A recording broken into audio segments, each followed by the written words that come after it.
Hello friends, I hope you are all doing good. Welcome back. So in this video we are going to discuss about the amendments which are there under income tax law for your May examination for CA inter students and CMA inter students who are writing their examination in June 2024. Now please note the amendment of indirect taxes is already uploaded. If you guys have not watched that amendment, please go watch it. There are very good amendments under indirect taxes, but they are very easy, relatively easy. But when it comes to your income tax law, when it comes to your income tax law, the amendments are fantastic. There is one amendment which is one of the most important, which may be one of the most important amendment for your present examination. So apart from that, all the other amendments which are there are very small amendments which will not have huge impact in the questions which will be asked in the examination. Okay, so without wasting any time, let me straight away start my discussion with the amendments which are there under income tax law. Now, the first amendment and the most important amendment is from your basics of income tax topics. So it is from your basics. Most important amendment is from your basic topic. Now, before starting the discussion on this, we still have it. We have a section called as section 115 BAC. There is a section called as what, sir? Section 115 BAC.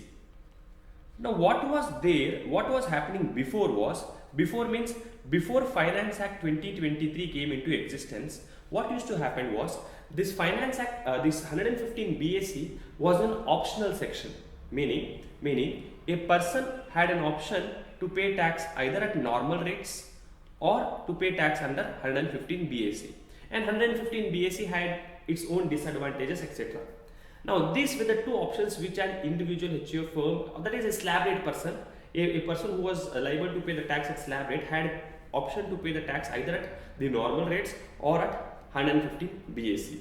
Now 115 BAC was not compulsory, it was just an option. But now what is the amendment telling, sir? From this, during this Finance Act 2023, they introduced they did not introduce anything new, but they have made this 115 BAC as a default section. Very important point. This is a very important point, students. They have made this 115 BAC as a default section. It was first optional, now it has become default. Meaning, if an assessee, if a person does not select what rate at which he has to pay the taxes, then by default the government is going to take, or the income tax portal is going to take 115 BAC. Unless until you inform the government which tax rate, which option you want, whether normal you want to pay tax at normal rates or under 115 BAC, if you don't tell any of these things, then government is going to assume that you are okay with paying the taxes under 115 BAC and they will do your computation as per 115 BAC. Please note, now this 115 BAC, which was an optional section, has become default section. Now let us see what are the changes, sir. Okay, sir, is this the only change? Is this the only change, or is there any other change? There are some more extra changes and good changes, very good changes which are there, and this will 100% impact your questions in examination, meaning they may ask you question this attempt or in the upcoming attempts about 115 BAC. Because if you see the latest institute material, if you see, all the questions have been solved under both the methods. The book which was there previous to this was normally they used to solve it under normal rates only, but now the new materials which are there, they have solved under both the methods. Mostly they have solved the questions under both the methods.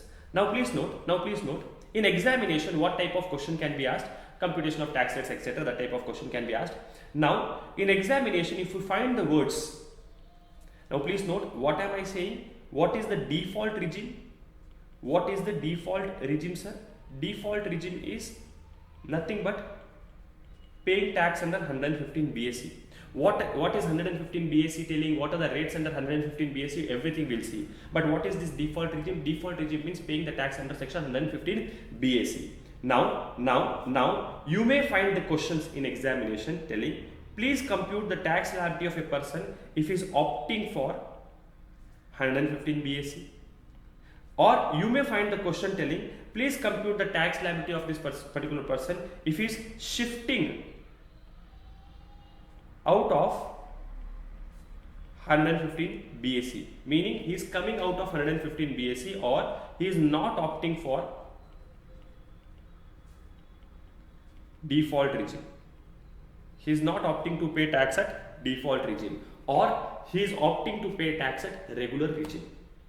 Okay, so if you find this word, if you find the word telling that he has not opted for 115 BAC, he's shifting out of 115 BAC, or he's not opting for default regime, that means this person wants you are supposed to do the computation of income of this person under the normal regimes. Under the normal regimes, you should not see what 115 BAC is telling. So this is some basic things which is required to be seen. Now let us see what is this 115 BAC talking all about.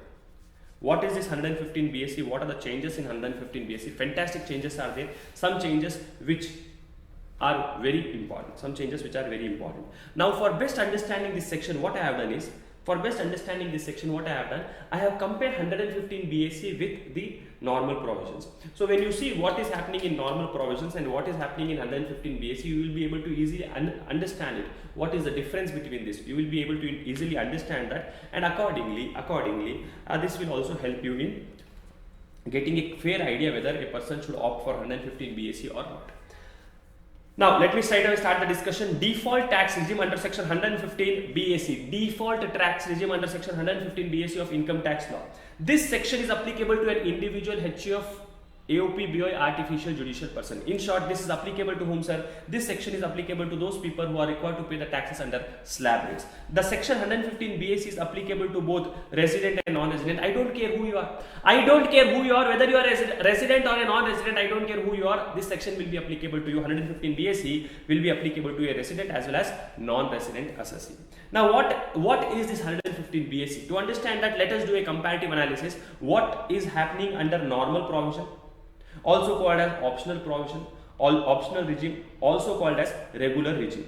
What is happening under normal regime and what is happening under 115 BAC. Now what is the tax rates under normal regime? Under normal regime, there is a bifurcation between whether you are a person below the age of 60 years, or you are a senior citizen above 60 years or more, or you are a super senior citizen 80 years or more. Meaning if you are a person below 60 years, then you have a separate tax rates for you. If you are a senior citizen, meaning 60 years or more, resident individual whose age is 60 years or more, you have a different tax regime for you. And if you are a super senior citizen, a resident individual whose age is 80 years or more, you have a different slab rate for you. Now, basically the basic exemption limit for these people are different. Up to 2.5 lakhs, there is no tax required to be paid. I am talking about normal persons. A normal person, meaning a person whose age is less than 60 years, he does not have to pay any taxes up to 2.5 lakhs. And if his income is from 2.5 lakhs to 5 lakhs, he will have to pay 5%. From 5 lakhs to 10 lakhs, 20%, and more than 10 lakhs, 30%. But however, if he is a senior citizen, then the basic exemption limit will be 3 lakhs. Up to 3 lakhs, no taxes. From 3 lakhs to 5 lakhs, he will have to pay 5%. 5 lakhs to 10 lakhs, 20%. More than 10 lakhs, 30%. And if you are a super senior citizen, if you are a super senior citizen, up to 5 lakhs, you don't have to pay any taxes. And if your income is more than 5 lakhs, you will have to pay 5 lakhs to 10 lakhs, it is 20%, and more than 10 lakhs, it is 30%. So this is the tax rates under normal regime. This is the tax rate under which regime, sir? This is the tax rate under normal regime. Sir, what happens under 115 BAC? 115 BAC says, what happens under 115 BAC, sir? 115 BAC says, I don't do any discrimination.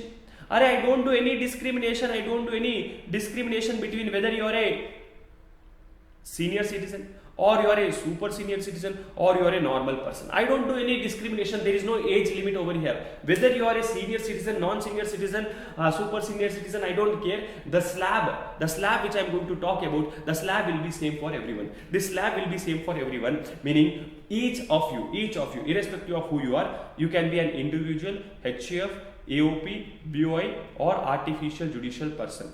Now, I don't care whether you are resident or non-resident. I don't care whether you are senior citizen, super senior citizen, or you are a normal individual. For all of you, the slab rate is same. For all of you, the slab rate, the tax rates are same.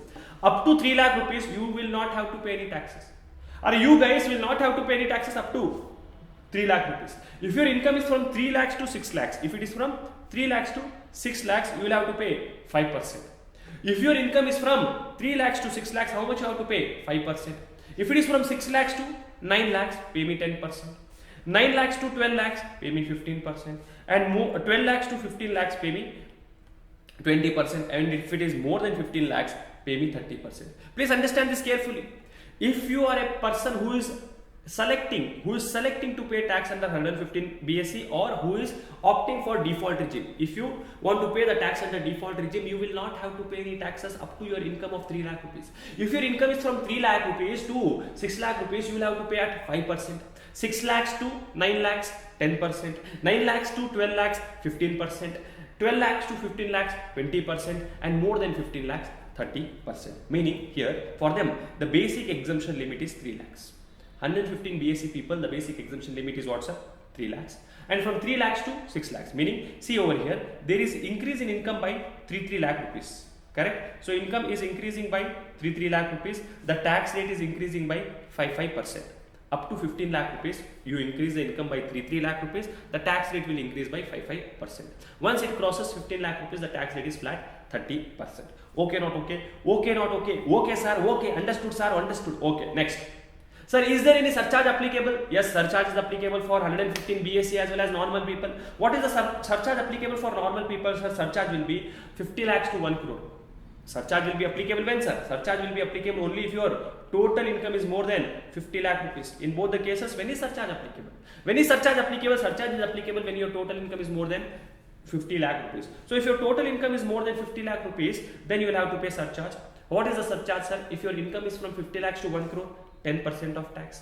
If your income is from 1 crore to 2 crores, 15% of tax. If your income is from 50 lakhs to 1 crore, 10% of the tax amount. If your income is from 1 crore to 2 crores, it is 15% of tax amount. If your income is from 2 crores to 5 crores, 25%. And if it is more than 5 crores, if your total income is more than 5 crore rupees, you will have to pay a surcharge of 37% of tax amount. Tax amount means what, sir? Whatever tax you have calculated above, on that you will have to apply this surcharge limit. Up to 50 lakhs, no surcharge. 50 lakhs to 1 crore, 10%. 1 crores to 2 crores, 15%. 2 to 5, 25%. More than 5, it is 37%.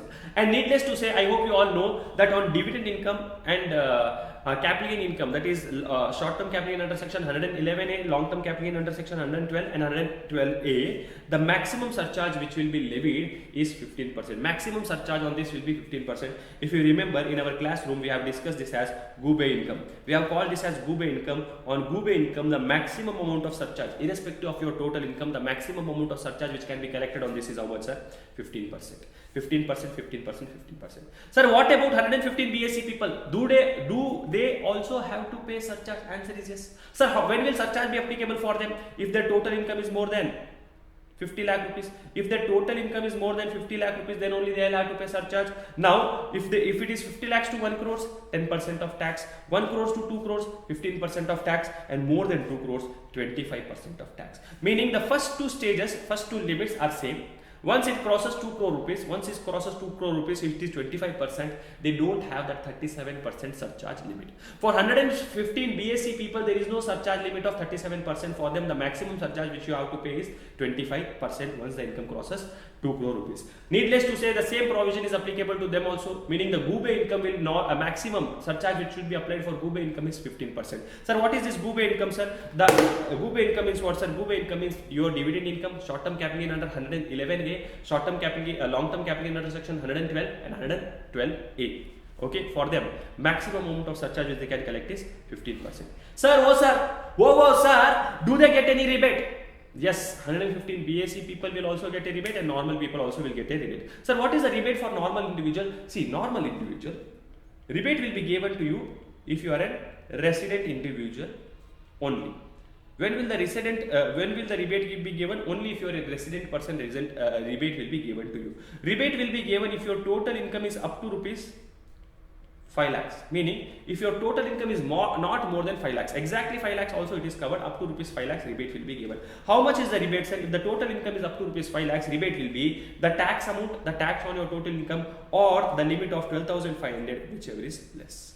The tax amount, whatever tax amount is there or 12,500, whichever is less, is the what, sir? Is the rebate which you are going to get. Is the rebate which you are going to get. Sir, what about 115 BSE people? Here, see, normally, what is the limit for giving the rebate to you? It is 5 lakh rupees. Up to 5 lakhs, you don't have to pay any taxes. But if you are a 115 BSE person, if you are a 115 BSE person, for you, the rebate will be given if your total income is up to 7 lakh rupees, meaning the income up to 7 lakhs, you don't have to pay the taxes. If your income is up to 7 lakh rupees, the rebate will be given to you. How much is the rebate, sir? The tax amount or rupees 25,000, whichever is less. Sir, what is the rebate which they are going to give? If your income is up to 7 lakh rupees, you will have to pay, you will get a rebate of either whatever the tax amount is there, or rupees 25,000. Compare both of them, whichever is less will be the rebate which will be given to you. Now this 115 BAC people, no, they have one more mechanism for calculating the rebate. They will get rebate by applying marginal relief concept. I hope you know what is this marginal relief concept. Similar to that, they will get, see, basically how much rebate they will get? They will get a rebate of tax amount or 25,000, whichever is less. But there is one more category of rebate for them. There is one more category of rebate for them, which says if their total income is slightly more than 7 lakh rupees, if their total income is slightly more than, just little more than, marginally more than, or slightly more than 7 lakh rupees, then also they will get rebate. See, normally if your total income is up to 7 lakh, only then you will get a rebate. Which, how much is the rebate? Tax amount or 25,000, whichever is less. But if your total income is slightly, just little more than 7 lakh rupees, then also I am going to give you a rebate. How will this rebate be calculated, sir? Rebate will be calculated, take the difference between what is your actual total income and 7 lakhs. Take that amount, take that difference. Then compute the tax on your total income. Whatever total income is there, on that compute the tax. Check what is the tax. Now, if your answer in step number 2 is more than answer in step number 1, meaning if the tax amount is more than the difference between total income and 7 lakh rupees, then whatever difference between step 2 and step 1 is there, no, that will be the rebate given to you. That will be the rebate given to you. Sir, oh sir, can you please explain this with an example? Yes. Please look over here. Please see over here. I will explain this with an example. Okay, I'll just give an example over here. Have a look. Now, say for example, I am a person who has opted for 115 BAC and my total income is 7 lakh 5,000. Now, can I say since my total income is more than, 7 lakh rupees, I should not get a rebate? But however, 87A for 115 BAC people says if it is slightly more than 7 lakh, if it is slightly more than 7 lakh, then also I will give a rebate as per this system. Now it is slightly more than 7 lakh. It is not huge. I mean, the difference between 7 lakhs and my total income is not huge. Assuming it was 7.5 lakhs, that means 50,000 difference is there. Assuming it was 8 lakhs, that means 1 lakh rupees difference was there. But here, the rebate limit is 7 lakhs, my income is just 5,000 more than 7 lakhs. So in this case, will I get a rebate, sir? Yes, you are going to get a rebate. Sir, what is the rebate I am going to get? First compute the tax, first see the difference. Step number 1 is what, sir? Take your total income minus 7 lakh limit.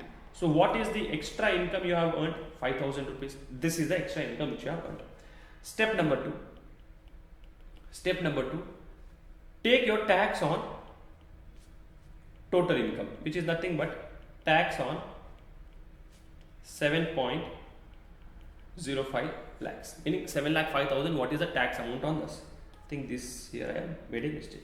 What is the tax on 7 lakh 5,000? Now let me compute the tax on 7 lakh 5,000. So tax on 7 lakh 5,000 under default regime. We all know up to 3 lakhs. There is no tax. If your income is from 3 lakhs to 6 lakhs, I have to pay 5%. So 3 lakh into 5% is 15,000. Then if it is from 6 lakhs to 7 lakh 5,000, how much will I have to pay, sir? I will have to pay tax of 10%. So on 1 lakh 5,000, I will have to pay a tax of 10%, which is equal to 10,500. So total comes to 25,500. What is the total amount coming, sir? The total amount is coming to 25,500 rupees. Now let us see. Now step number 2, what is the tax on total income, sir? It is 25,500. The tax amount comes to how much, sir? 25,500. Now let us see. Now step number 3, what should I do, sir? Check whether step 2 is more than step 1. Is step number 2 more than step number 1? Answer is yes. If the answer is yes, then step 2 minus step 1 is equal to rebate. How much, sir? 25,500 minus 5,000, which is 20,500. This is the rebate which you are going to get under this system. Please note, this system is not there for normal category people. This system is applicable only if you are opting for 115 BAC. Only if you have selected 115 BAC. And needless to say, surcharge will always be applicable if you are a person who is paying the tax. If you have any tax amount which you have to pay to the government, then on the tax amount 4% surcharge will be applicable. 4%, not surcharge, health and education cess will be applicable. Needless to say, health and education cess is compulsory applicable at 4% of tax amount whenever you have a tax amount. Now here tax amount means what's a tax amount including surcharge. If you are paying surcharge, then please include that also. So tax including surcharge on that 4% will compulsorily is required to be paid by you as health and education cess, whether you are a 115 BAC person or you are a regular person. Now sir, by seeing this, it is always beneficial for a person to opt for 115 BAC, no sir? Oh sir, by seeing this, can I say that it is always beneficial for me to opt for 115 BAC? We cannot say that. We cannot say that. Sir, why do you say that, sir? Because if a person opts for 115 BAC, see, by seeing the tax rates, anyone will tell, sir, here I will have to pay 30% tax when the income is more than 15 lakh rupees, sir. There I will have to pay 30% tax when the income is more than 10 lakh rupees. So obviously this is better, no sir? And here up to 3 lakhs I don't have to pay taxes, and the tax rates are also less over here. If the income is more than 5 lakhs, in the normal provision I will have to pay tax at 20%, but here the 20% slab will start when the income is more than 12 lakh rupees, sir. So sir, obviously 115 BAC is better, no sir? We cannot say that. We cannot say that because there are lot of disadvantages also. If you opt for 115 BAC, government is going to take some benefit from you. See, obviously government is giving some benefit to you. If the government is going to give some benefit to you, they are also going to take some benefit from you. So government is a Gube person. So government, if it is giving some benefit to you, government will also always take some benefit from you. Sir, what is that thing which we have to forgo? If I opt for 115 BAC, what is that thing which I have to forgo, sir? What is that thing which I have to forgo? Let us see that.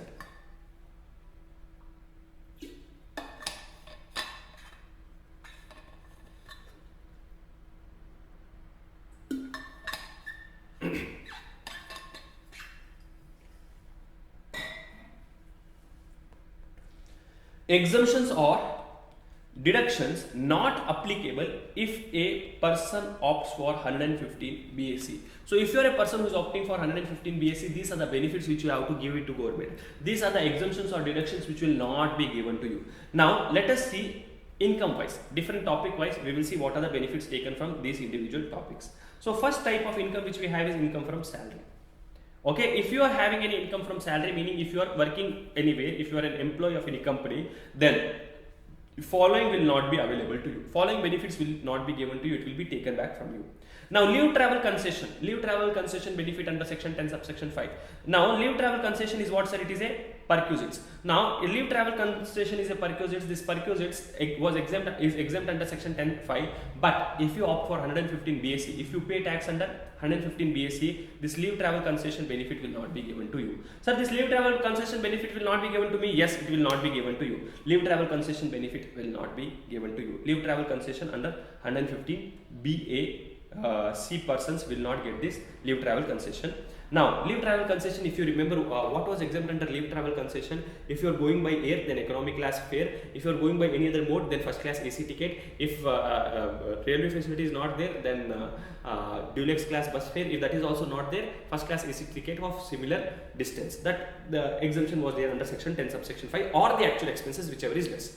Now, that benefit will not be given if you are opting for 115 BAC. Then, HRA exemption under section 1013A. HRA exemption under section 1013A. If you remember, HRA is exempt under section 1013A. HRA is a house rent allowance. This is exempt under section 1013A. This exemption will not be given to you. This exemption will be withdrawn from you 40% or 50% of salary, or what's the actual HRA received, or rent paid minus 10% of salary, whichever is less. This is exempt under section 1013A. HRA exemption was this, but this exemption will not be given for HRA. HRA, whatever you are received, completely fully taxable. Leave travel concession, whatever you are getting, completely fully taxable. Allowances exempt under section 1014. All the different types of allowances which are there. There were some allowances which are exempt under section 1014. Which are these allowances? You cheat, duck, hat, HRA. You cheat, duck, hat, HRA were exempt under section 1014. You cheat, duck, hat is exempt under section 1014 and HRA was exempt under 1013A. This exemption will not be given to you. This you cheat, duck, hat is there, no? You cheat, duck, hat, that exemption will not be given to you. Sir, what is this you cheat, duck, hat? U for underground allowance, C for commutation allowance, hostel allowance, education allowance, tribal area allowance, and T for truck driver allowance or transport driver allowance. And we have duck, hat. Duck, hat means what's a daily allowance, uniform allowance, then C for conveyance allowance, H for helper allowance, A for academy allowance, and T for transport allowance or travel allowance or tour allowance. These benefits also will not be given to you. Or if you remember, duck, hat is allowed as deduction on spent basis. If you spend this amount, whatever you are spending, that will be allowed as, that will be exempt. And you cheat is limit based. They have given the limit, up to this limit it is exempt. For example, hostel allowance 300 rupees per child is exempt. Then we have education allowance 100 rupees per child is exempt, etc. Correct? So similarly, these deductions, this allowances which are exempt, that exemption will not be given to you. These allowances will not be exempt anymore. You will have to pay the taxes. Meaning, when you are computing salary income, if you have received any of these allowances, please take the total amount as taxable amount. However, following allowances are allowed. Meaning, these allowances which you are going to see now, these 4 allowances which are there, these allowances will be allowed as deduction. Transport allowance or commutation allowance to handicapped employees. If you have handicapped employees working in your company, then for that handicapped employees, whatever that 2,700 rupees per annum is there, no, that benefit will be given to them. That benefit is still there. Then traveling allowance or tour allowances which is there. Traveling allowance and tour allowance, this was allowed as deduction based on your actual spend. So that will be allowed. Daily allowances will be allowed as deduction. This also is based on your actual spend. So if you receive daily allowance of 100 rupees and if you spend only 80 rupees, 20 rupees will be taxable. Similarly, conveyance allowance will also be allowed as deduction, and this is allowed as deduction on actual spend. So these are the 4 types of deductions which will be allowed. Please note, from handicapped people, they did not want to take their benefits, so they have kept it. But other 3 benefits which are there, no, other 3 allowances which are there, they are required for doing a business. For example, Priya Sarees employees, there are employees of Priya Sarees who go to different states. They go to different states and they supply sarees over there. So I will have to give them tour allowance, traveling allowance, etc. So this allowance is going to get me only the money, correct? It is going to generate the revenue for me. So government are telling, okay, lawmakers are telling, please allow this. Daily allowance. Daily allowance means what, sir? Daily allowance means there are employees of Priya Sarees who are in the local Bangalore area. They are not going to different states in different states, but in local Bangalore area only they are going to different places. So they will need daily allowance for tea, coffee, etc. So this will be allowed as deduction. Similarly, they will get conveyance allowance also. This also will be allowed as deduction on actual spend basis. Then, sir, is there any other thing which they have taken from salaried employees? Sir, yes. No deduction will be given under section 16. You remember 3 types of deductions are given under section 16. One is standard deduction of 50,000 rupees, then entertainment allowance, and then professional tax. These deductions which are there under section 15 will not be given to you except standard deduction of 50,000. Standard deduction of 50,000. This is a major change. This is a major change, students. This is a major change. So if you guys would have taken classes before, before this amendment classes, etc., meaning if you would have taken the classes before, say, November examination or before November examination, then this is something which is very important. You would have studied for your November examination that 50,000 is also allowed as deduction, but no, was not allowed as deduction, but now standard deduction of very important. Write a note over here. Write a note over here. Write a note over here. Standard deduction of 50,000 rupees for salaried employees. For salaried employees is available whether he is opting for 115 BAC or not. So whether you are opting for 115 BAC or you are opting for normal provision, standard deduction will be given to everyone. Obviously, normal provision people will get all these types of deductions also. Okay, so this is one major amendment. Then if you are having income from house property, is there any benefit taken by you, sir? Yes. If you are having income from house property and if you have a self-occupied property, basically house properties are divided into 2 categories, self-occupied or let out and deemed to be let out property. For self-occupied property, the interest deduction, if you remember, self-occupied property, you compute your net annual value, from that you subtract 24A and 24B. which is deductions. 24A is your standard deduction 30% and 24B is your interest deduction. This interest deduction will not be given to you if you are a person who is opting to pay tax at 115 BSc. If you are a person who is opting to pay tax at 115 BSc, this interest deduction which is there will not be allowed to you for self-occupied property. Sir, what about let out and deemed to be let out property? There is no change. Whatever you were doing till now, same thing you can do. There is no change. Sir, is there any benefit taken from me if I am a person who is paying tax or who is having business income, sir, PGP income? Answer is yes. You will not get any additional depreciation. If you remember section 32 subsection 1 clause 2a talks about additional depreciation. This additional depreciation will not be given to that person who is opting for 115 BAC. Additional depreciation is normally given only to power sector people and manufacturing people, but this additional depreciation will not be given to those people also if they are opting for 115 BAC.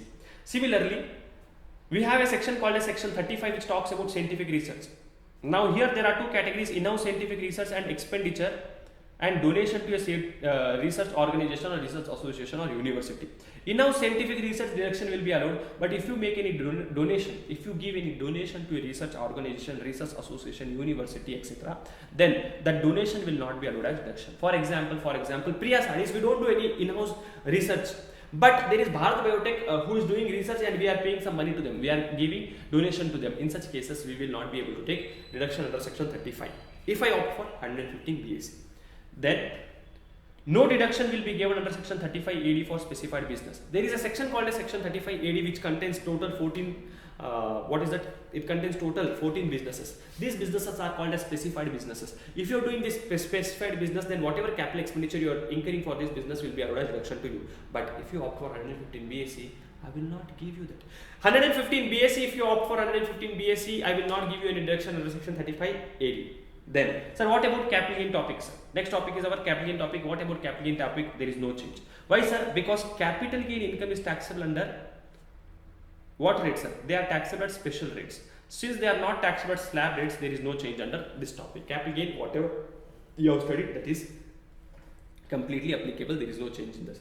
Sir, what about income from other sources? Oh sir, what about income from other sources, sir? Oh sir, what about income from other sources? With respect to income from other sources, is there any point which is not available to me? Yes. If you are having any income from other sources, then if you remember, clubbing of minors income is done. See, normally the clubbing, what if there is any income which is required to be clubbed, that clubbed income will go under income from other sources. So if you have a minor child who is earning any income, that minor child income is required to be clubbed in the hands of parents whose income is higher before clubbing this income. So this minor's income is clubbed in one of the parents' hands. That parent is always going to get some deduction called as, he is going to get an exemption of 1,500. Correct? He is going to get an exemption of 1,500 per child per annum under section 1032. But this deduction, this exemption will not be given. Exemption of minor child incomes 1,500 will not be given if you opt for 115 BAC. Similarly, if you are an MLA MP, then you get daily allowances, or your daily allowances which you get and constituency allowances which you get, that is exempt. But now if you opt for 115 BAC, if you are an MLA MP opting for 115 BAC, then your daily allowances and constituency allowances also will become fully taxable. They will also become fully taxable. Sir, then what about deductions chapters? Sir? Deductions chapters, you will not get any deduction. Deduction chapter 6A deduction. Are deductions means what, sir? The deductions under chapter 6A. Sir, what about deductions under chapter 6A? You will not get any deductions under chapter 6A. You are not going to get any deductions under chapter 6A except what, sir? 80 JJAA. 80 JJAA and 80 CCD2. These are the two types of deduction which you will always get. It is 80 JJAA, and one more thing we can add, 80 JJAA, 80 CCD2 and 80 CCH2. And one more thing which you can add, because it is newly added section 80 CCH. So I have not written it over there because we are anyways going to discuss about that later. So deduction, under deduction you will not get any deduction except 80 JJAA deduction, except 80 CCD2. 80 CCD2 talks about what's a employer's contribution to pension scheme, national pension scheme of central government pension scheme, and 80 CCH, a contribution made by central government in Agnipath corpus fund.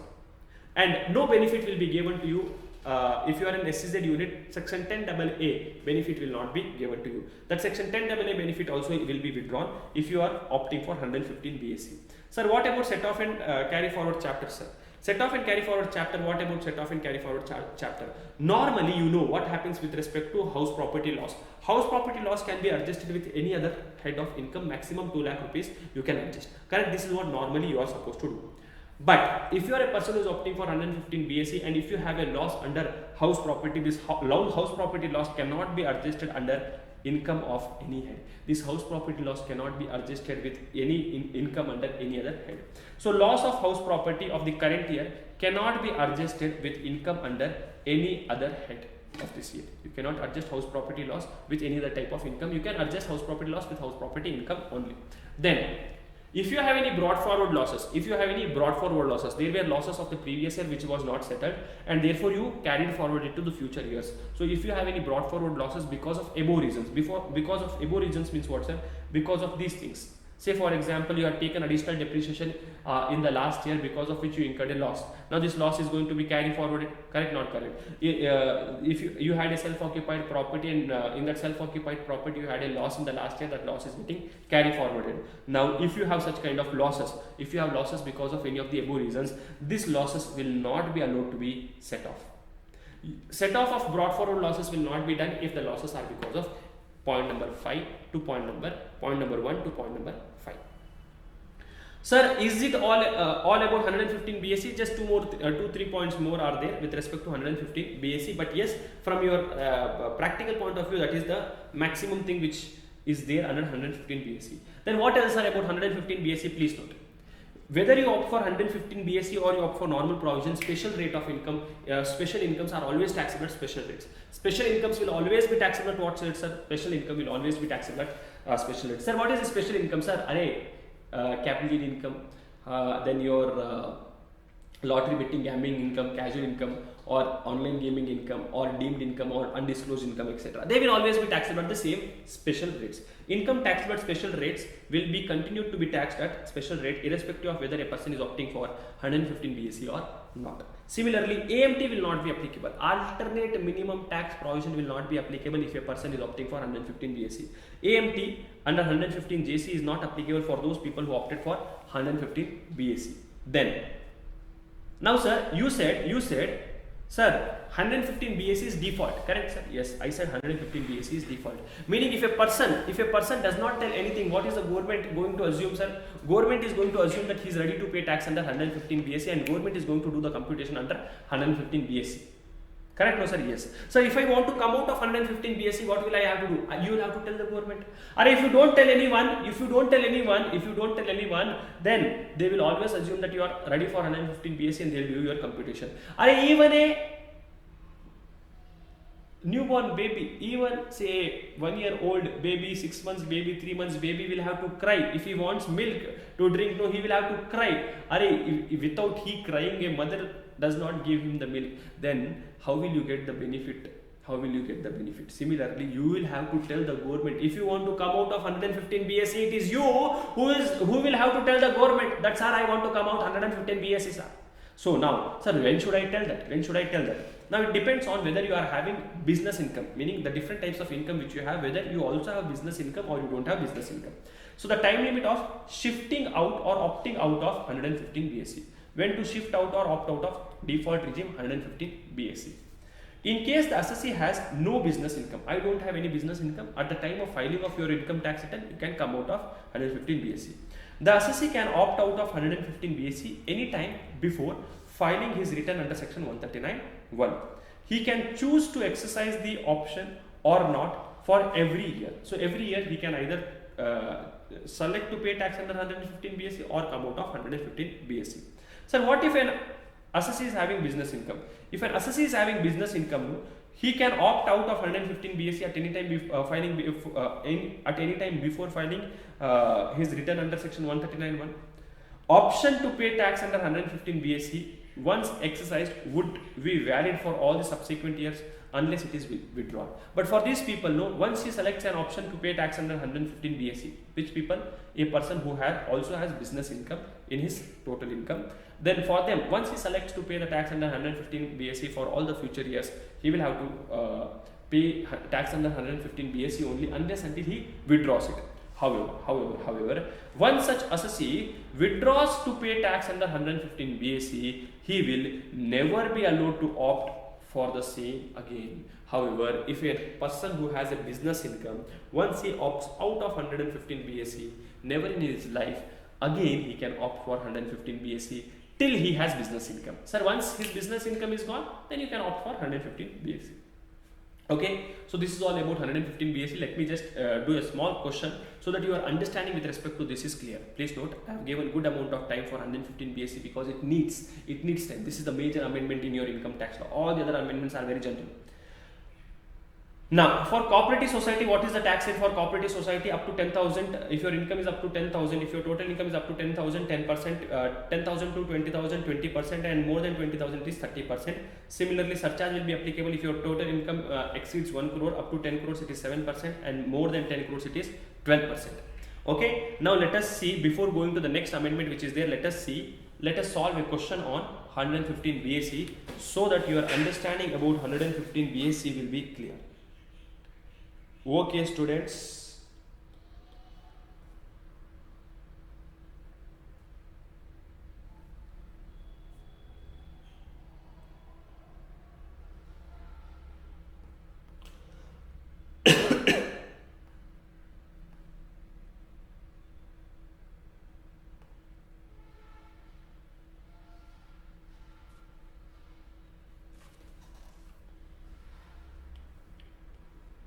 Mr. Dilip,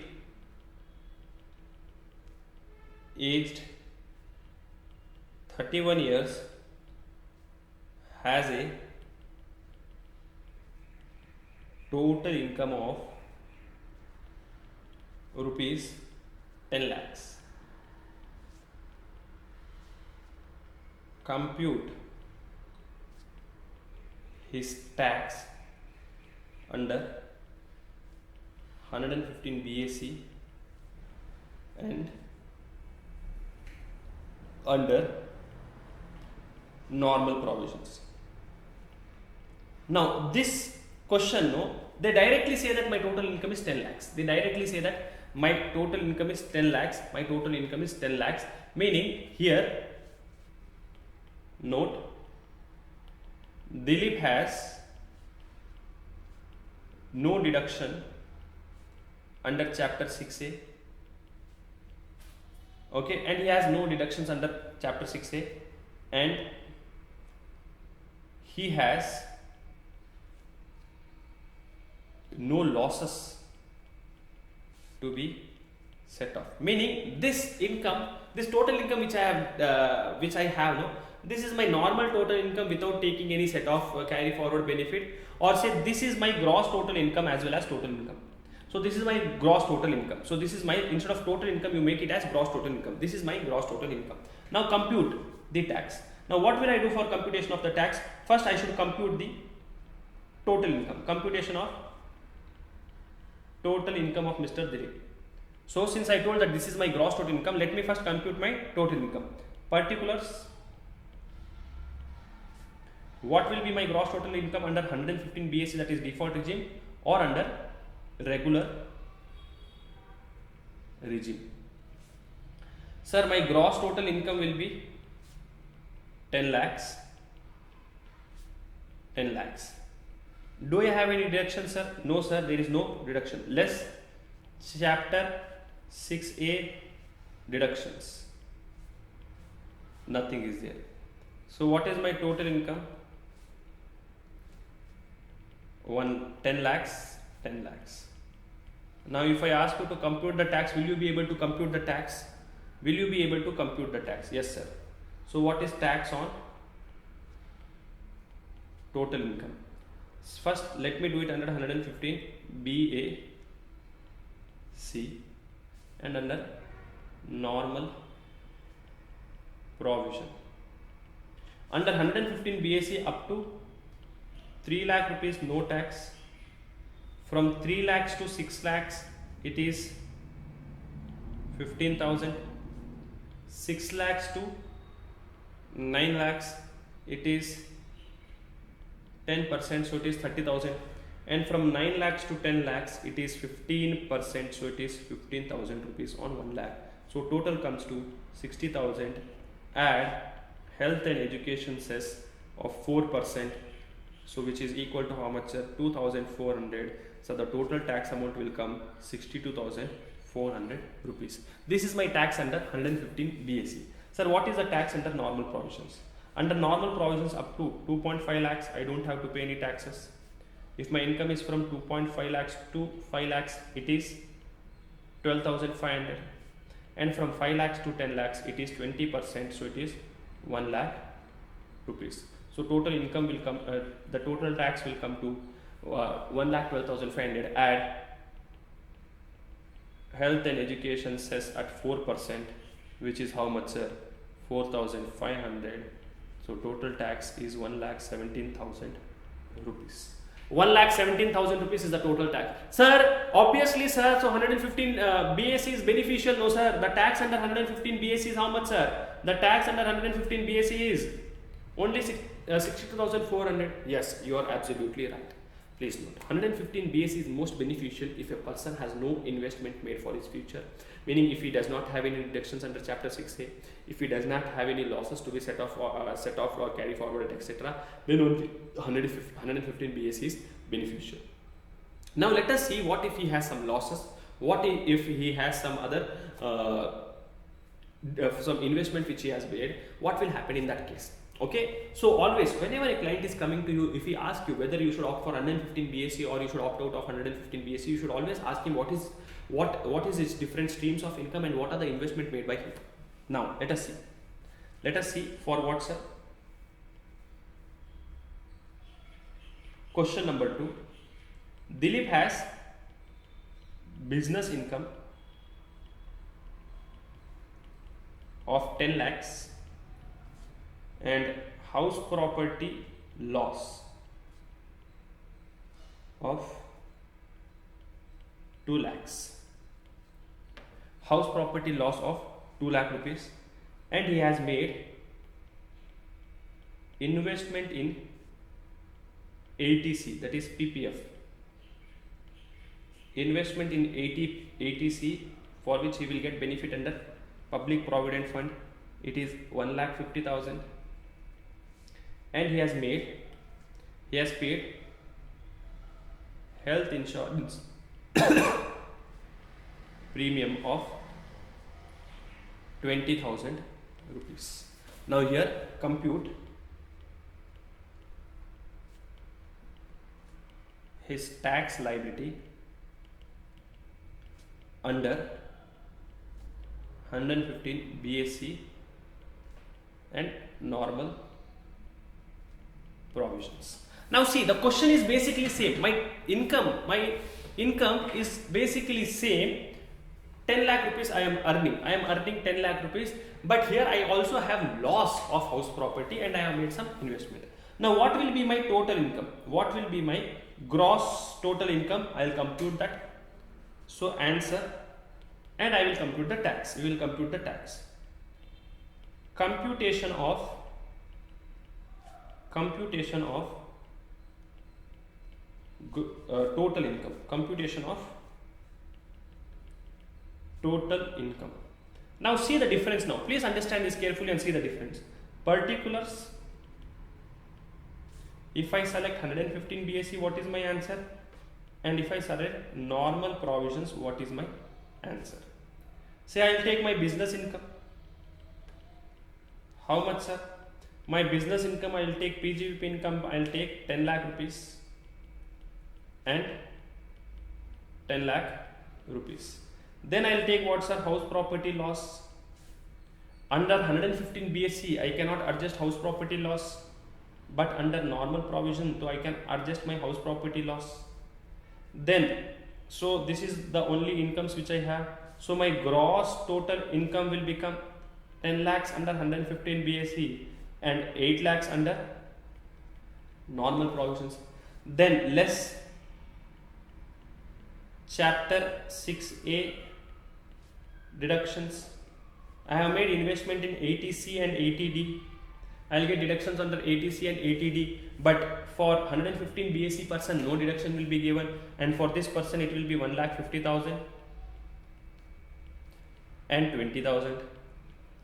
Now what is my total income in this case? My total income is 10 lakhs and here it is 8 lakh minus 1 lakh 70,000, 6 lakh 30,000. Now if I ask you what is the tax on this total income, can you compute the tax on these total incomes? 10 lakh rupees, we have already done the computation, sir. What is the tax on 10 lakhs? Under 115 BSc, tax on 10 lakhs will be what, sir? 62,400. 62,400. And what about 6 lakh 30,000? See, my total income directly reduced over here. My total income has drastically reduced to 6 lakh 30,000. Sir, up to 5 lakhs it is 12,500 and for 1.3 lakhs it is 20%. So 1 lakh 30,000 into 20% is 26,000 plus 12,500, 38,500 plus 4% cess is 1540. So my total tax will come to 38,500, 40,040 rupees. What is the total tax, sir? Total tax liability comes to what, sir? 40,040 rupees. You see, this is the difference. If I opt for 115 BAC, if I opt out of 115 BAC, the income, the tax will completely change based on the investment which you have. Okay, so I think this is sufficient discussion for 115 BAC, and I am assuming that you would have what fair idea about 115 BAC. This was one of the major amendment for this attempt. This was one of the major amendment for this attempt. This attempt means what, sir? This examination. This examination which was, sir, May or June 2024 examination, one of the major amendment.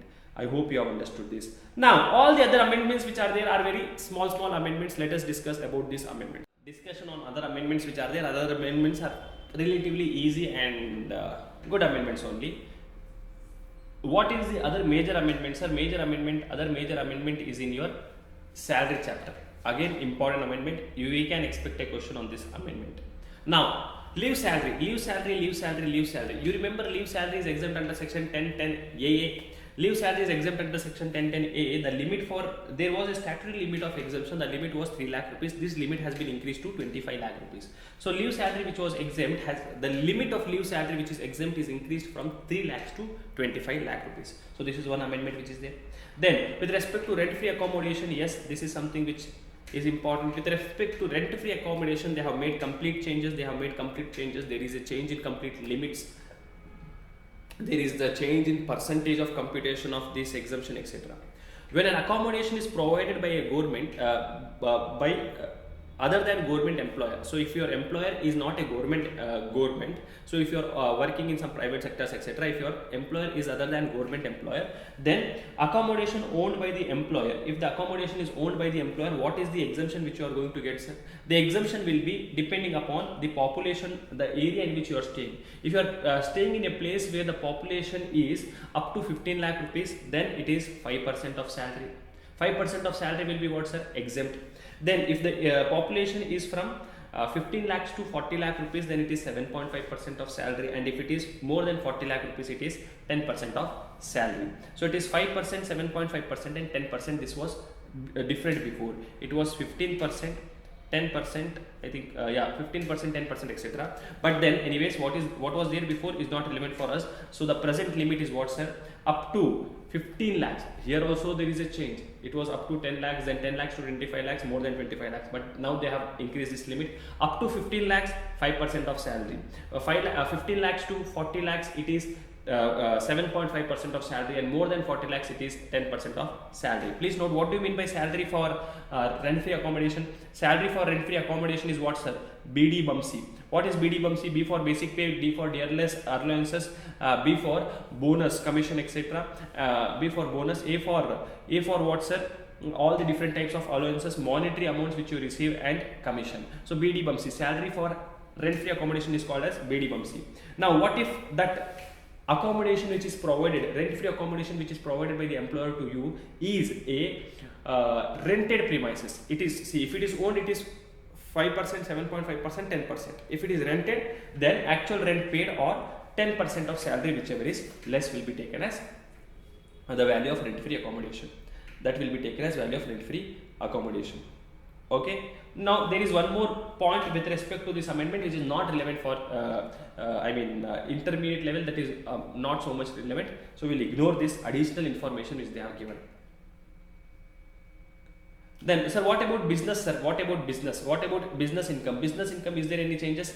Just one small, not a major change, just one small change in section 35AD. What section 35AD talks, section 35D, sorry, not AD, section 35D talks about preliminary expenses. You can amortize the preliminary expenses over a period of 5 years, correct? Now, preliminary expenses means what, sir? All the expenses incurred before commencement of the business or for setting up a new business. Now, whatever preliminary expenses are there, these are allowed to be taken as deduction in 5 equal installment. So whatever amount it is there, say amount of preliminary expenses 1,50,000, so it is allowed as deduction. How much is allowed as deduction? 30,000 rupees per year is allowed as deduction for a period of 5 years from the year in which business has commenced. Now what they have told is, the assessee who is claiming this preliminary expenses deduction, he will have to take an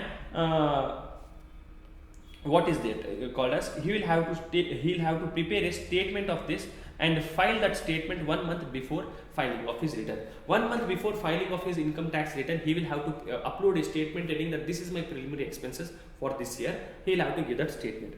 So accordingly, CBDT has issued a notification telling that a statement containing the particulars of specified expenditure is required to be furnished 1 month prior to the due date of filing income tax return under section 139. So this is just one,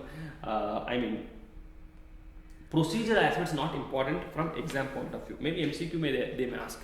Now there is this 43B. This amendments is not applicable for this attempt. Though this amendment came into existence by Finance Act 2023, this amendment is not applicable for your examination. Whether you are writing examination in November 24 or you are writing your examination in May 24 or you are writing examination in June 24 or December 24, this amendment which is there, even if your book is talking about this 43B amendment with respect to MSME, this amendment is not applicable. Sir, why do you say this, sir? Because government has told that. I am not saying this, government has told that. Government has told that this thing is carried forward. See over here. 45-day MSME payment norm to be deferred for full financial year. So this is deferred for full financial year. For full year it has been deferred. It is not applicable. To come into effect from 1st April 2025. So 1st April 2025. Actually this is the assessment year. So it will be applicable from 1st April 2024. From this year. Previous year 2024 it will be applicable. Previous year 24-25, meaning 1st April 2024 it will be applicable. For you guys it is not applicable. As simple as that. You guys it is not applicable. To whom is it applicable, sir? Those students who are going to write their examination in May 25 or June 25 onwards. For those people it will be applicable. Okay, for those people only this will be applicable. So you don't have to study this. Now, there is also a small change made in presumptive taxation. Presumptive taxation, you remember there is a section called as 44AD, which is applicable for business people, and 44ADA for specified professions. So this is for business and profession people, and except specified professions, and 44ADA is for specified profession. Now they can opt to pay tax at presumptive basis. They can compute, not opt to pay tax, they can compute their business income under presumptive basis. For specified professions, the limit is 2 crore rupees up to, if their turnover is up to 2 crore rupees or gross receipts is up to 2 crore rupees, they can opt for 44AD. And for specified professionals, professionals, the limit is 50 lakh rupees. Who are the specified professionals? I lift come, meaning accountant, chartered accountant, cost accountant, company secretary, or lawyer, or say medical professions, IT professions, etc. For them, this limit is 50 lakh rupees, and normally for business people or normal professions people it is 2 crore rupees. So this provision is nothing is changed. Nothing is changed in this provision. What they have done is they have increased the limit for some categories of people. This limit will be 3 crores. This limit will be how much, sir? 3 crores. And for professionals the limit will be 75 lakhs. The limit for professional will be 75 lakhs, and for the limit for business people will be 75 lakhs if their total receipts, or if their 95% of total receipts is by account pay check, account pay demand draft, or any other electronic clearing system. Meaning whatever total receipts is there, meaning my gross receipts is say around 2.5 crores. Sir, can I opt for 44 AD? Answer is yes, you can opt for 44 AD provided your cash receipts, this gross receipts which is there 2.5 crores, in this the amount which you have received in cash should be maximum 5%.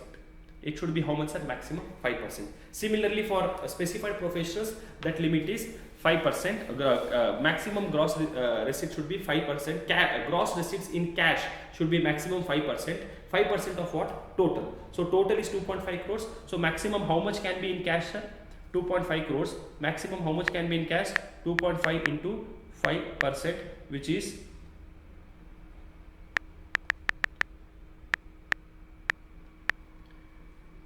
maximum 12,50,000 rupees can be in cash. Maximum 12,50,000 their receipts can be in cash. Then they can have the benefit of taking higher limit. That is the only change which is done over here. Now 44 AD, this section is applicable to any business except 44 AD and 44 AE and whose total turnover or gross receipts in the previous year does not exceed 2 crore rupees. This section is now made been applicable to following class of assessees also. If you are doing any business except 44 AD and 44 ADA business or 44 AE business whose total income is up to 3 crore rupees in the relevant previous year. So up to 3 crores. It will also be applicable to those people whose total income is up to 3 crore rupees, provided aggregate cash receipts is less than equal to 5% of total receipts or total gross receipts or total turnover. So maximum receipts, gross cash receipts should be up to 5%. If it is up to 5%, then you can take the higher limit of 3 crores. This is for business people, and for professionals it is 75 lakhs. For professionals it is 75 lakhs. Very small amendment. Then, sir, what about income from capital gain? Is there any change in income from capital gain? Point number 1, you should note that for your examination, cost of inflation index for those for cost of inflation index for 23-24 is 348. Obviously, this is something which you have to remember. It is how much, sir? It is 348. Cost of inflation index is how much? 348. Okay. So income from capital gain, first thing, cost of inflation index for your examination 23-24 is 348. Then, sir, is there any changes in capital gain topic? Now, you remember there is exemptions under capital gain. Do you remember that we have exemption under section capital gain? Exemption is in section 54 series, 54, 54F, 54 EC, 54D, 54B, etc. These exemptions which are there. Now there is one change which they have done under 54 and 54F. Section 54 exemption was with respect to long-term capital gain in case of transfer of any residential building, residential house property. Then 54F was for transfer of long-term capital gain, exemption of long-term capital gain by transferring any long-term capital asset except residential house property. Now these two sections gave an exemption if you make an investment in residential house property in India. Now what they have done, what was the exemption, sir? What was the exemption normally under 54F and 54 section 54? Exemption was the amount invested by you or the capital gain amount, long-term capital gain amount, or the amount invested by you in new house property or central government account scheme, that is CGAS account, whichever is less. What is the exemption, sir? Long-term capital gain or the amount invested, whichever is less, was exempt. Long-term capital gain amount or amount invested, whichever is less, was exempt. Now what they have done is they have added one more limit over here. So normally the exemption was capital gain amount or amount invested in that new residential house property or under capital gain account scheme. Now they have given a limit over here. Normally this was exempt, now they have added a limit of 10 crores, whichever is less. Maximum exemption which you can take under section 54 and 54F is what, sir? 10 crore rupees. Maximum exemption which you can take under section 54 and under section 54F is 10 crore rupees. Okay. Then one more small maybe MCQ related point can come for this point. Now debentures. If it is market linked debenture, if it is a market linked debenture, then for that market linked debenture, whatever capital gain you get, if it is a market linked debenture, whatever capital gain you get, that capital gain will always be short term capital gain, irrespective of period of holding. Irrespective of your period of holding, how long you have holded that market linked debenture, I don't care. Irrespective of your period of holding, the market linked debentures, the capital gain will be how much? The capital gain which you have will always be short term capital gain, just like your depreciable assets. What is the capital gain which you get? Normal, always, whatever depreciable assets you have, the capital gain will always be short term capital gain, just like that. In this case also, in case of market linked debentures, the capital gain which you are having will always be short term capital gain. Who is telling this? Section 50 AA is telling this. Sir, what about income from other sources? Is there any change in income from other sources? Now, this change which is there in income from other sources is with respect to only one point. Basically, income from other sources, there is no change. Basically, if you see income from other sources topic, there is no change. There is only one point with respect to 1010D. And whatever the story is written for in next 3 pages is with respect to the 1010D. I'll explain that point. I'll explain this point. Now, if you remember, you have a section called as section 80C, which says if you make investment in life insurance policies, then you will get deduction up to 1.5 lakhs. 80C limit benefit will be given to you up to 1.5 lakhs. You can claim deductions under 80C. Now 80C says how much will be the deduction allowed, sir? How much will be the deduction allowed under section 80C? The deduction allowed will be the premium paid, whatever premium you are paying, the premium paid by you, or there is a limit. Whatever premium you have paid or limit, whichever is less, is allowed as deduction under section 80C. Please note, this background of 80C I am discussing because there is one point which I have to make you understand over here. Now, what is the limit, sir? Premium paid is the whatever life insurance policy premium you are paying, or the limit. What is this limit, sir? The limit depends on whether you are a normal person or you are person with disability. If you are a normal person, then check when is the policy issued. If it is issued before 1/4/2012, then if it is issued before 1/4/2010, then it is 20% of sum assured. If the premium, the maximum deduction which you can take is 20% of sum assured. If the policy is taken after this date, on or after 1/4/2012, then 10% of sum assured is allowed as deduction. Whatever premium you are paying or 10% of sum assured, whichever is less, is allowed as deduction under section 80C.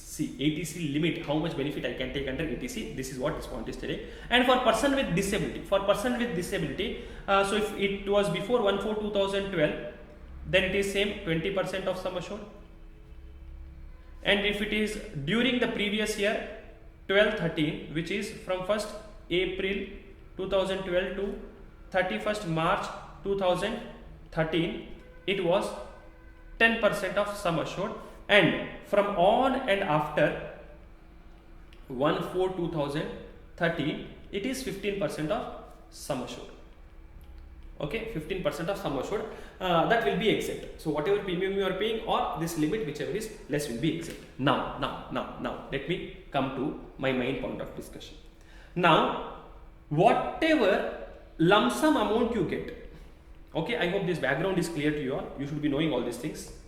Whatever lump sum amount you get from this life insurance policy, this lump sum amount which you get from life insurance policy is exempt under section 1010D. Whatever lump sum amount you get is exempt under section 1010D.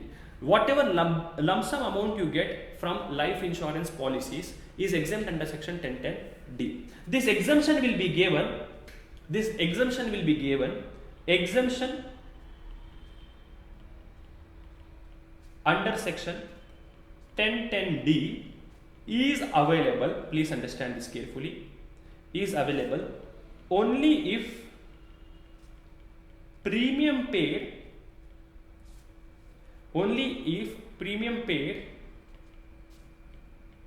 on that policy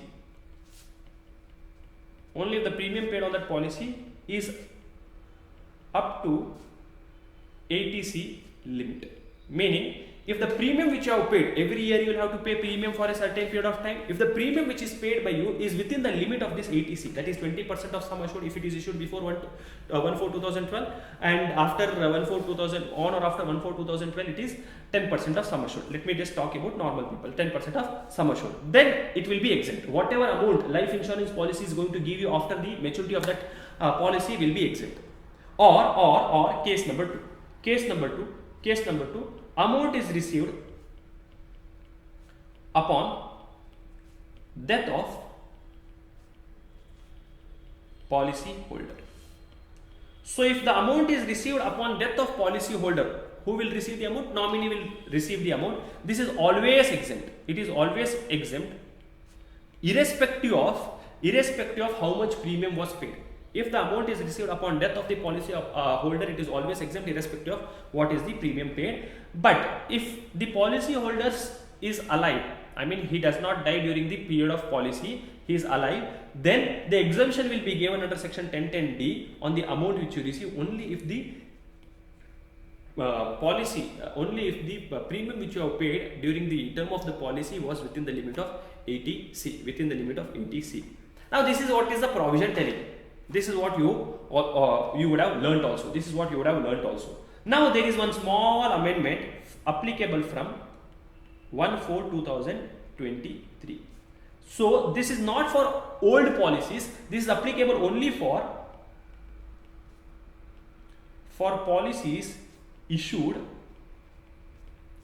on or after 1/4/2023. So this is not applicable for the previous policies which you have. This is applicable only for the policy which is going to be issued to you on or after this date. This is applicable only for the policies which is going to be issued to you on or after this date. So I feel for this attempt maybe they will not ask a question on this particular point. Even if they ask, the concept is very simple, but majorly this amendment is good for final students. It is not good for intermediate students. Now what is this amendment to tell about that, sir? Please note, whatever I discussed till now was there in the law. Now what is the amendment applicable, sir? Please note, this is still there. Whatever I discussed is still there. Apart from that, one extra condition they have added. Which is applicable for all the policies issued after 1/4/2023. Sir, what is it? Can you please tell us? What is it? Can you please tell us? Now here I have done all the discussions which was happening before. Okay, whatever discussion I did, this is something which was happening before. Now, in respect of policies issued on or after 1/4/2023, what is the concept telling? Let me discuss about the concept. Any sum received under life insurance policy, including sum allocated by way of bonus, is exempt. It is exempt under which section, sir? 1010D. Normally it is exempt under section 1010D. However, the exemption would not be available if the premium paid for the policy exceeds 10% or 15% of the sum assured. Correct? That is what we saw over here. If the premium paid by you is more than 10% of sum assured or 15% of sum assured, you will not get any exemption. That is what we saw. So this is still there. That is still there. So we are talking about the policies after this date. So these 2 points we have already seen. It was there before also, it is still there. Now what is the new change? Here the new change starts. Further, exemption would not be available if the amount of premium payable exceeds 5 lakh rupees for any previous years during the term of the policy. So what is this new point telling? If you take any policies on 1/4/2023 or after 1/4/2023, say I take a policy for say 20 years. Now if the term of the policy is how much, sir? 20 years. During the term of this policy, in any year if you have paid premium more than 5 lakh rupees, then exemption will be withdrawn. The exemption under section 1010D will be withdrawn. You will not get an exemption if the term of the policy is what, sir? More than 5 lakh rupees. If the premium which you have paid, the exemption would not be available if the premium payable exceeds 5 lakh rupees in any of the previous year during the term of the such policy. During the term of such policy, where, sir, what if it is more than 5 lakh rupees, where the premium payable by a person is more than more than, in case where the premium is payable by a person for more than one policies and the aggregate premium payable for such policies exceeds 5 lakh rupees for any previous year during the term of such policies.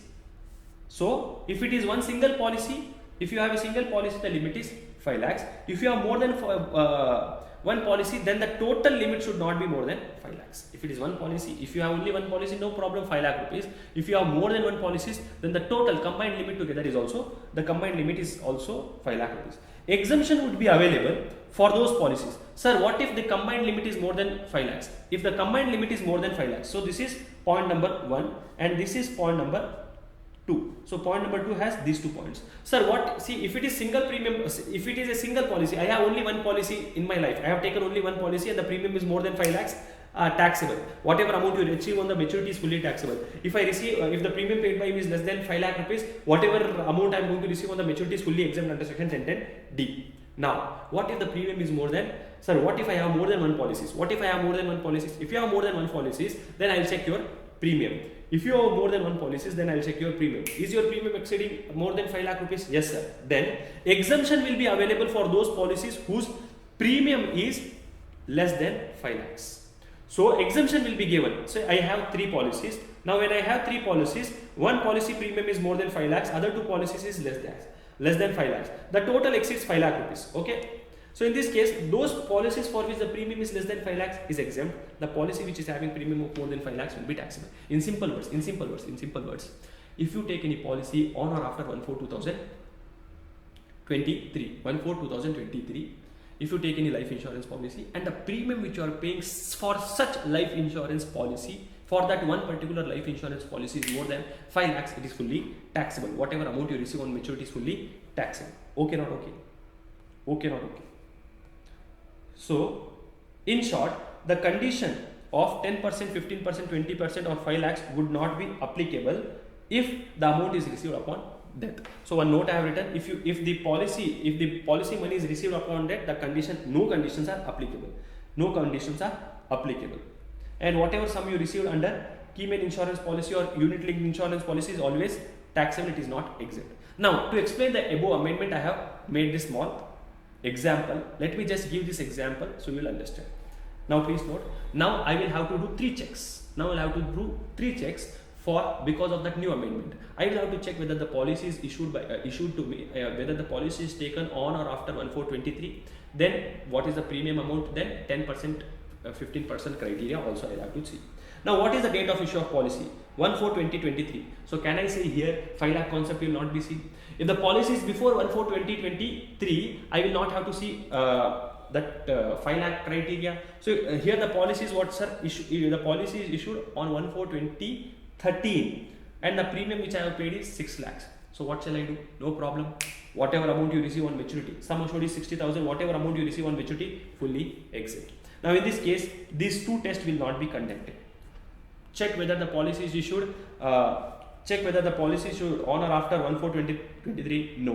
If the policy is not issued after 1/4/2023, then 5 lakh criteria is not applicable. Now, what is the only applicable test which I should do? Whether the premium paid by me is more than 10% of sum assured. Answer is no. Therefore, what is the conclusion, sir? Whatever amount received on maturity is exempt under section 1010D. It is exempt under section 1010D. Second example. I took the policy on or after 1/4/2023 and the premium which I am paying is 6 lakhs, sum assured is 60,000 and 70 lakh is the money which is received on maturity. So is the policy taken on or after 1/4/2021? Answer is yes, sir. Is the premium payable by you more than 5 lakh rupees? Answer is yes, sir. Is the premium exceeding 10% of sum assured? Answer is no, sir. Now here, because the answer for 2 questions is yes, what will happen, sir? The amount received upon maturity is fully taxable. No exemption will be given. 70 lakh rupees which you are receiving on maturity will be taxable. It will become taxable. No exemption will be given. 70 lakh rupees received on maturity will become taxable. Then example number 3. I took the policy on 1/4/2023. Premium was 5 lakhs, sum assured was 50 lakhs. Now is the policy taken on or after 1/4/2023? Yes. Is the premium more than 20 lakh, 5 lakh rupees? No. Is the sum assured more than 10%? Answer is no. In this case, what will happen? Amount received on maturity 6 lakhs is exempt under section 1010D. It is exempt under section 1010D. Let me give one more case over here. Say I took policy on 1423. Premium is, say premium is 5 lakh rupees. Premium is 5 lakh rupees. Sum assured is 45 lakh rupees, and amount received on maturity 60 lakh rupees. Sum assured is how much, sir? 45 lakhs. Now tell me, is the policy issued on or after 1/4/2001? Answer is yes. Is the premium more than 5 lakhs? Answer is no. Is the premium more than 5 lakhs? Answer is no. Now, is the premium more than 10% of sum assured? Sir, 45 lakhs is my sum assured, into 10% is 4.5 lakhs. Premium which I am paying is 5 lakhs. Is it more than 10% of sum assured? Answer is yes. Therefore, section 1010D exemption is not available. So whatever 60 lakhs I am receiving is fully taxable. It will become taxable. Why, sir? Because it is more than 10% of sum assured. Meaning whatever condition you had before, that is always there. But new condition is with respect to 5 lakhs. Okay. So in last case it became taxable because of what reason, sir? Because of previous policies, previous conditions which were there. And next, one more example I will take. One more example. Say what if I have more than one policies? We'll discuss this example and go to the next provision. The policies issued on 1/4/2023. I have 3 policies A, B and C. Now I have 3 policies. Now check the total premium paid by me. Total premium paid by me is 11 lakhs. Now when the total premium paid by me is 11 lakh, then check individually, is there any policy whose limit is more than 5 lakhs? Yes. Then only this policy I should be careful with. Only this policy I should be careful with. So sum assured is 2 lakhs, 20 lakhs, 30 lakhs and 60 lakhs. Whatever amount I have received on maturity is 1,25 lakhs. Now in this case, what will be taxable, sir? Only policy C will be taxable. Why? Because it is issued after 1/4/2023 and the premium is more than 5 lakhs. Premium is more than 5 lakhs. Okay. In this case, none of the policies has more than 10%. Therefore, that exemption, that benefit will be given. So policy number 1 and 2 is exempt. Policy number 3 is taxable. I hope this discussion is sufficient. I have given few more examples to you. I have given few more examples just to go through it. Meaning these examples were given, all these conditions examples were given in the statutory update material, so I have covered that also. Now sir, is there any changes, amendment happening in set off and carry forward chapter, sir? Yes. What is that, sir? House property loss. Current year house property loss cannot be adjusted with any other type of income if you are opting for 115 BSc. So assessee opting for 115 BSc, loss under the HUD house property cannot be set off against income under any other head. Sir, what about chapter 60 deduction? Chapter 60 deduction, again, if you are opting for 115 BSc, will not get any deduction under chapter 6A except 80 JJAA, except 80 CCD2 and except 80 CCH2. Sir, what is this 80 CCH2, sir? This is the new section which is added. This is what, sir? This is the new section which is added. This talks about what? This talks about contribution made by you to Agniveer Corpus Fund.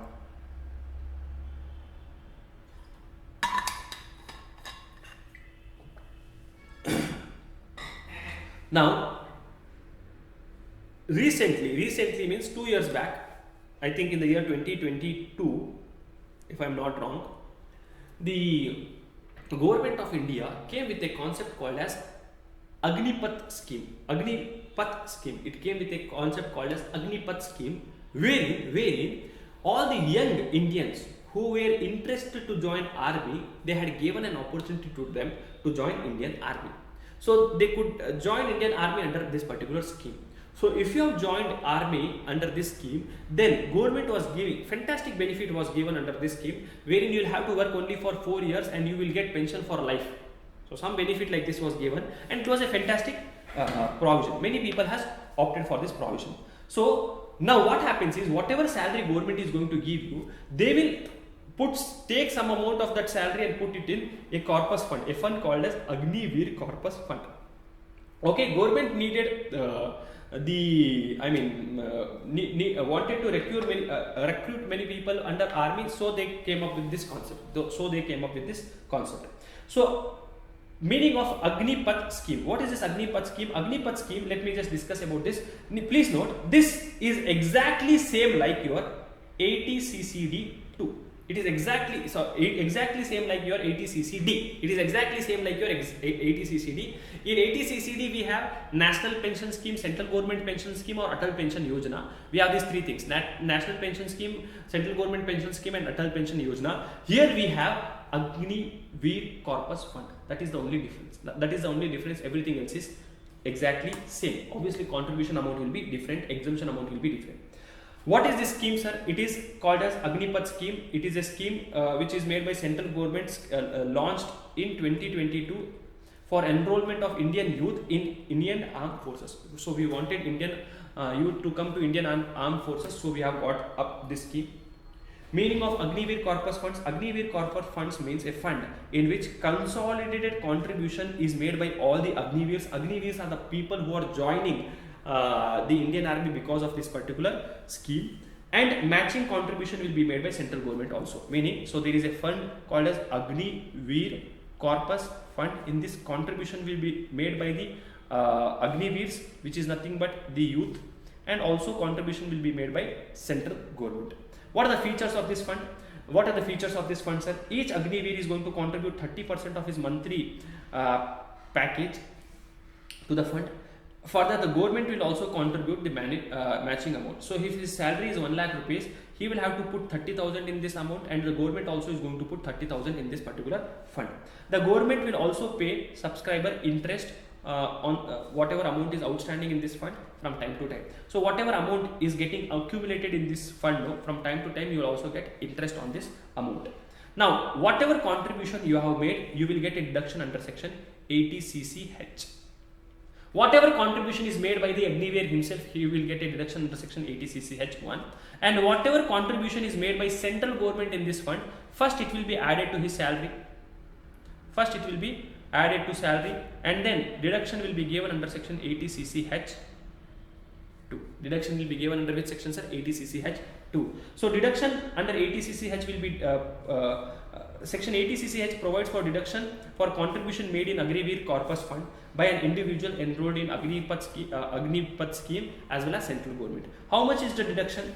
Deduction will be given for assessee's contribution, meaning Agniveer's contribution. How much deduction, sir? Under section 80CCH, how much deduction will be there? Whatever amount is contributed, that entire amount will be allowed as deduction, meaning 30% of salary.